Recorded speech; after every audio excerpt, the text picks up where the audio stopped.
प्रदेश के उत्तर प्रदेश के मंत्री जी यहाँ पर राम प्रताप सिंह चौहान जी हैं, उनसे बात करेंगे ये किस तरह की सभा है और क्या यहाँ पर होगा।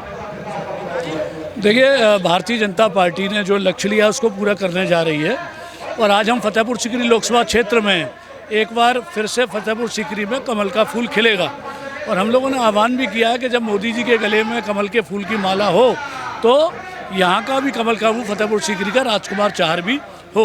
तो भारतीय जनता पार्टी का नेतृत्व मोदी जी का, योगी जी का, उस कारण से जनता के सामने अब कोई विकल्प नहीं बचा है। विपक्ष के बाद ना नीति है ना नीयत है और वो तो केवल समाज को छिन्न भिन्न करके चुनाव को लड़ना चाहते हैं, लेकिन जनता उनको 7 तारीख को जवाब दे देगी। भाई साहब, जिस तरह से लोगों का वो था कि यहाँ पर सांसद जी जनता के बीच कम जाते हैं, लोगों का इस तरह वो था। देखिए, जब सांसद पे 5 विधानसभा, दूसरा किसान मोर्चे के राष्ट्रीय अध्यक्ष हो, मानते हैं, उन्होंने स्वयं भी माना है कि थोड़ा कम आया हूँ, उसके लिए उन्होंने माफ़ी भी मांगी है कि अगर कम आया हूँ तो आगे से ज़्यादा आऊँगा, तो उन्होंने वो मांगा है। लेकिन ये चुनाव मोदी जी का चुनाव है। ये अगर मोदी नहीं तो देश में कौन, अगर मोदी नहीं होते तो कोरोना काल में क्या हुआ होता। तो कोई विकल्प नहीं है। आज देश की सीमा सुरक्षित है। हम लोगों ने पाकिस्तान को 2 बार घुस के मोदी जी के नेतृत्व में मारा है, चीन को गलवान में धकेलने का काम किया है और साथ ही साथ पूरा विश्व एक ऐसे नेता को अपना नेता मानना है जो हमारे देश के प्रधानमंत्री हैं, वो विश्व के गौरव हैं। तो इसलिए कोई है नहीं। अब जैसे अभी यहाँ चर्चा हुई कि प्रधानमंत्री कौन, तो केवल मोदी के अलावा कोई नाम नहीं आएगा।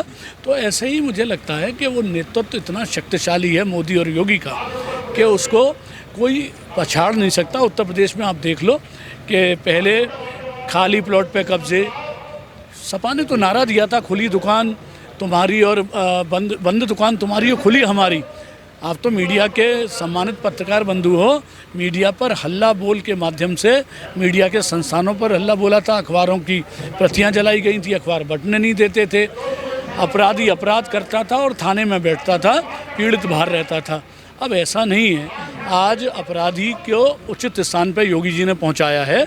अगर माना है तो जेल गया है और नहीं माना है तो उसकी राम नाम सत्य भी हुई है।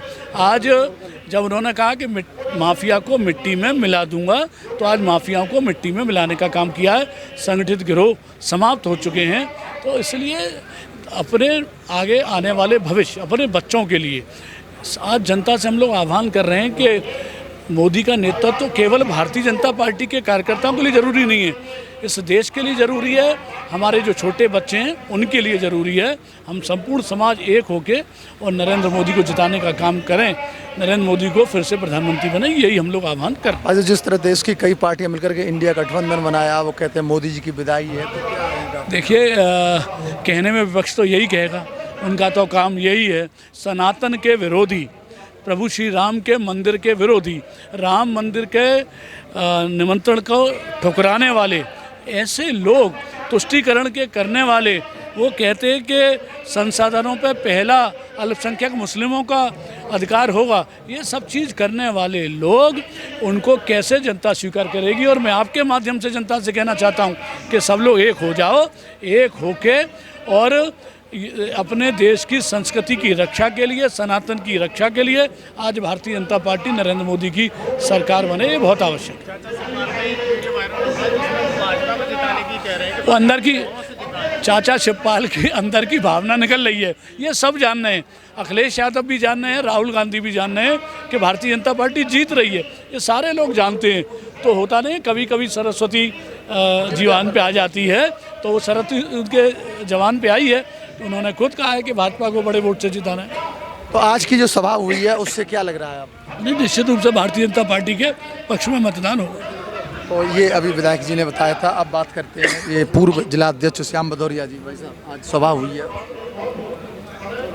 चुनावी सभा है और चुनावी सभा में जनता का समर्थन भरपूर हमारे प्रत्याशी राजकुमार चाहर को मिल रहा है। पूरे पार्लियामेंट में जिस प्रकार से भागीरथी प्रयास उन्होंने जो गंगा जल ला कर करा है, उसे कहीं ना कहीं जनता अप्रिशिएट कर रही है।